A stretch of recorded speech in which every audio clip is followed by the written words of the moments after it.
இருந்தது.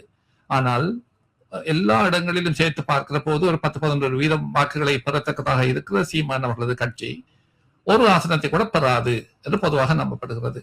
அந்த ஒரு ஆசனத்தையாவது ஒரு இடத்திலாவது திரட்டி பெறும் நிலைமை வராத இடத்தில் அந்த கட்சி இருந்து ஒரு வாக்குப்பட்டி அரசியலில் எதை சாதிக்க போறது? அது நீங்க தொடர்ந்து 4-5 தேர்தலாக தனித்து நின்று நீங்கள் சொன்னது போல் 1%, 2%, 3%, 4%, இன்றைக்கு 8% மேல் வாக்குகளை பெற்றிருக்கிறார்கள்.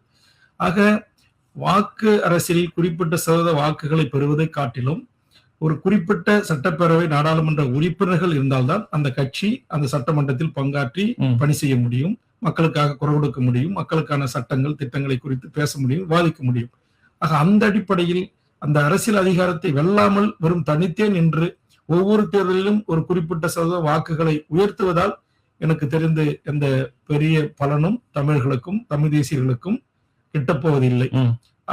இதை தாண்டி அதற்கான முடிவை எடுக்க வேண்டிய அதிகாரம் அந்த கட்சிக்கும் அந்த கட்சியினுடைய தலைவர் அவர்களுக்கும் தான் இருக்கிறது. அதை தாண்டி நாம் அவர்களுடைய கட்சியில் வேற எந்த கருத்தையும் நாம் இப்போதைக்கு சொல்ல முடியாது.